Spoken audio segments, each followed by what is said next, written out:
Olá, alunos. Espero que estejam todos bem. Eu sou a professora Daniele Mesquita e hoje nós daremos continuidade ao módulo 7. Perdão, na nossa última aula nós falamos sobre debate e agora nós vamos continuar aqui no módulo 7. Vamos falar sobre cartas, ok? Então temos aqui a página, vejamos, 76, ok? Vamos falar então sobre as cartas argumentativas. Vamos lá.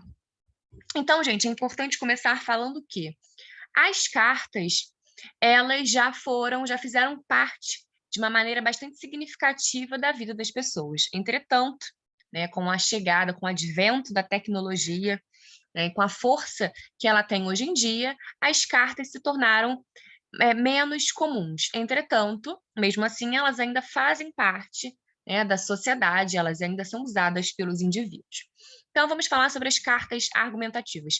As cartas, elas já têm uma estrutura específica, né, que nós já conhecemos. E o que significa argumentar? Significa defender um ponto de vista, como nós também já falamos. Né? Então, inclusive no debate existe, né, essa argumentação. Né? Então, a carta é um gênero textual amplamente conhecido e tem diversas funcionalidades, né? Elas servem para várias coisas, tem vários objetivos. Antes de haver a propagação das tecnologias de comunicação, a correspondência por carta era muito corriqueira, era muito comum, como eu mencionei, entre as pessoas. Porém, apesar do avanço da tecnologia, esse gênero não deixou de existir. Nas cartas argumentativas, há remetente, né, quem manda a carta, e destinatários, quem vai receber, né? Bem definidos, e a argumentação é a sua principal forma de convencimento e de persuasão. Veja a seguir alguns tipos dessas cartas. Então, temos aqui a carta aberta. A carta aberta tem como principal característica a construção de uma argumentação cujo objetivo é o emissor, né, é aquele que está falando, expor e defender em público, por isso é que ela é aberta, né, suas opiniões ou reivindicações, suas lutas acerca desse tema, né, do tema que está sendo abordado. Esse tipo de carta, portanto, não trata de assuntos que dizem respeito somente ao remetente e ao destinatário, como é o caso da carta pessoal. Então, essa vai ser a diferença entre a carta pessoal e a carta aberta, né? A carta aberta é mais genérica, né? Ela envolve ali lutas e reivindicações que não são só de uma pessoa. Então, geralmente, ela trata, né, a carta aberta, vai tratar de temas de interesse coletivo, como questões sociais, por exemplo. Então, contexto de produção.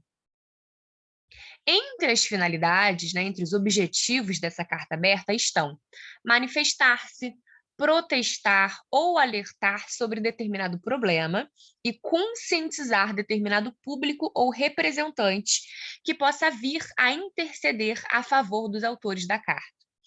O remetente desse tipo de carta costuma ser um grupo de pessoas, uma entidade ou uma pessoa que é influente em determinado nicho social, embora um cidadão comum também possa escrevê-la.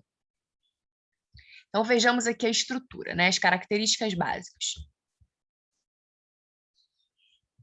Título. Então, o título é opcional e geralmente indica a quem será destinada a carta, né? Associação, instituição, organização, entidade, etc., ou quem a produziu. Aí temos a introdução. Então, o texto, gente, é uma característica comum dos textos, né? Eles vão apresentar ali uma introdução, um desenvolvimento, uma conclusão. Então, a introdução.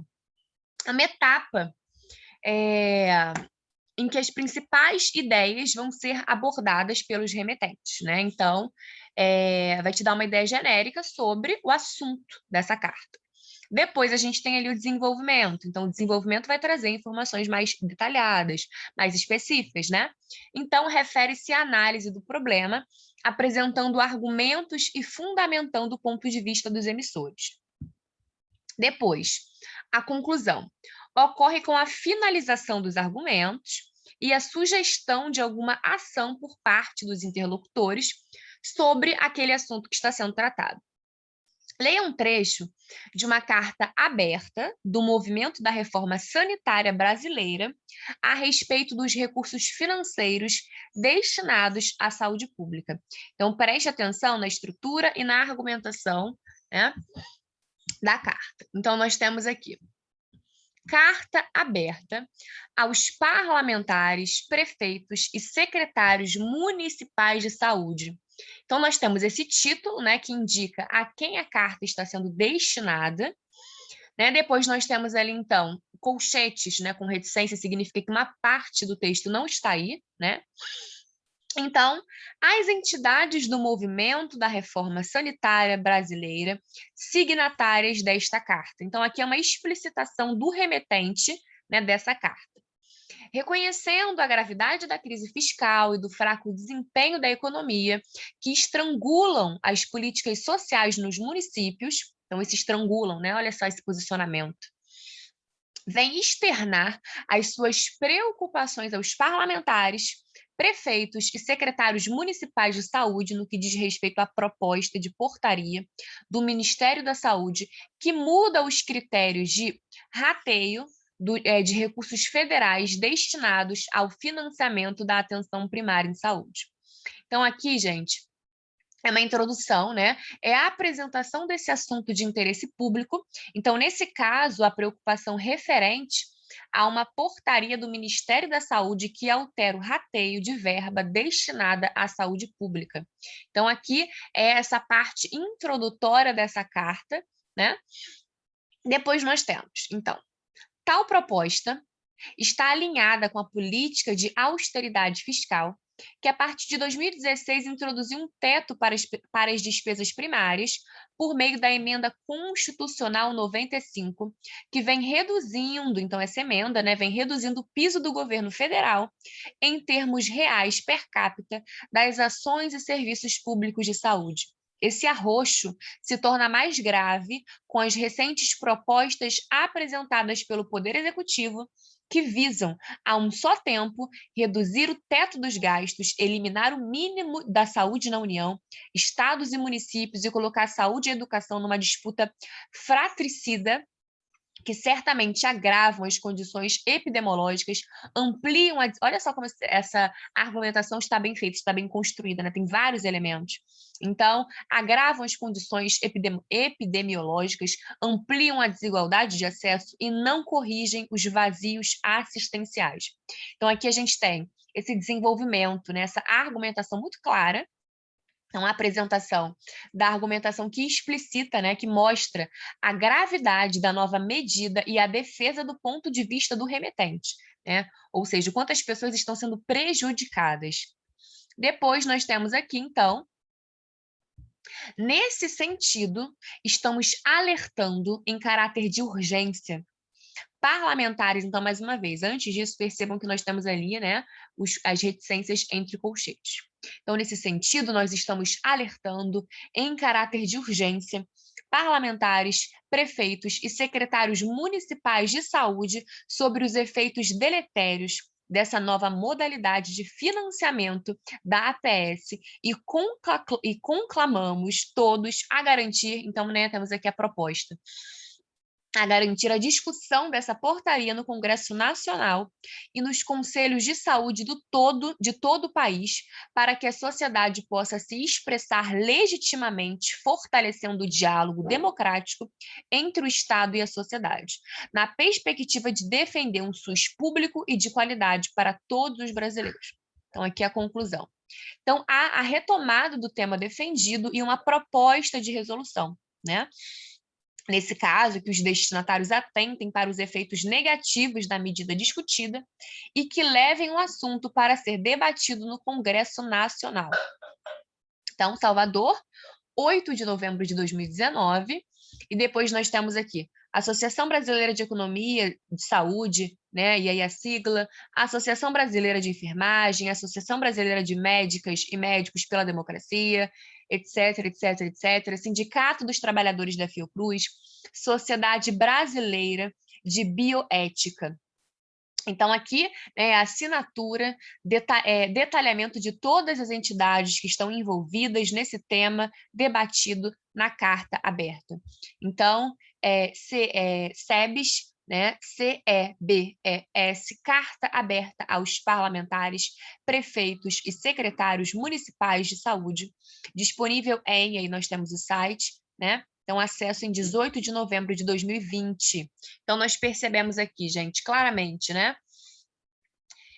O título, né, que vai indicar a quem a carta é destinada. Nós temos aqui, então, essa introdução, nós temos depois esse desenvolvimento, né? É o momento da carta em que vão aparecer essas informações mais específicas, a conclusão, né, a retomada e uma sugestão, né, o que pode ser feito para ajudar, né, a amenizar esse problema, e depois nós temos aqui a assinatura, né? Então, é uma carta que não defende, né, não é uma carta que trata de um problema pessoal, né, mas de um problema que atinge a sociedade de modo coletivo, né, de modo genérico.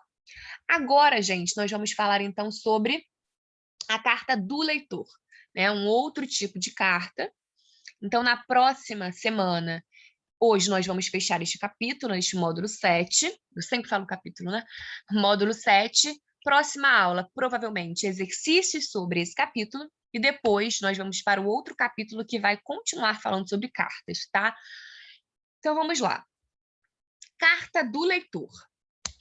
Esse tipo de carta apresenta opiniões e sugestões do leitor a respeito de um tema ou conteúdo veiculado em determinada mídia.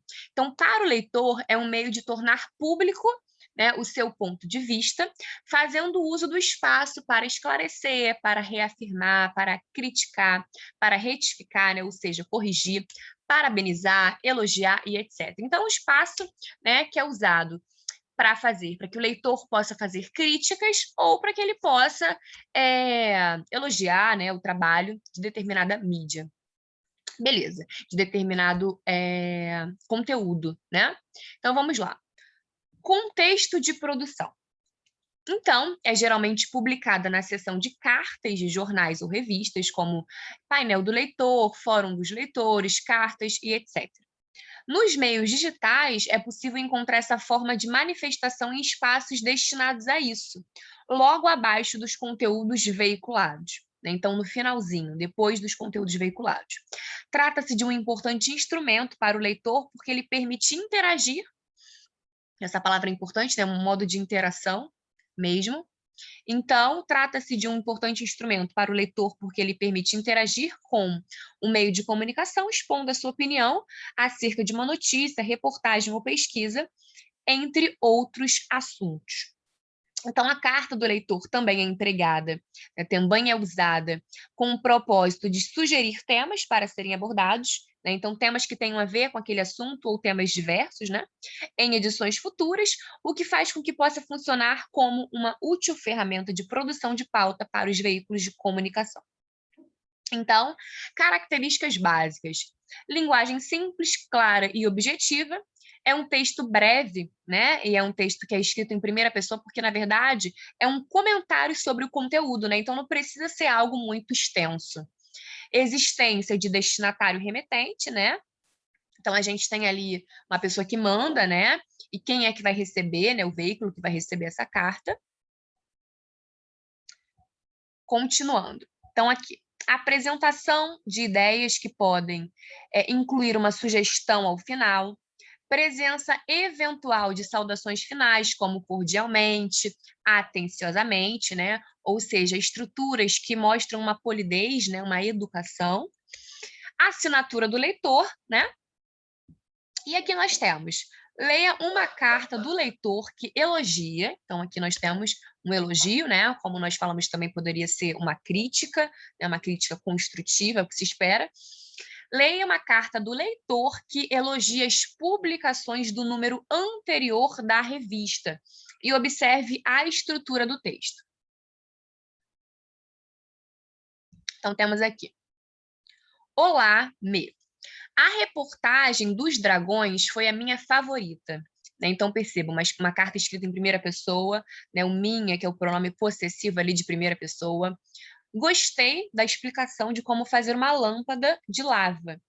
mas ainda não fiz, né? Então, a gente tem aí entre colchetes, não. Ai, gente, parênteses, né? Esqueci o nome. Essa ressalva, né? Gostei, mas ainda não fiz. Amei as bonequinhas das vilãs de novela. Amei as bonequinhas das vilãs de novela. Podia ter para vender. E não fazia ideia de como eram organizados os livros de uma biblioteca. Rosângela Simões via Facebook, né? Então, aqui, ela está fazendo um elogio, né? Gostou da explicação, embora ela ainda não tenha feito. Ela amou as bonequinhas das vilãs de novela, diz ainda que essas bonequinhas poderiam estar disponíveis, né, para venda.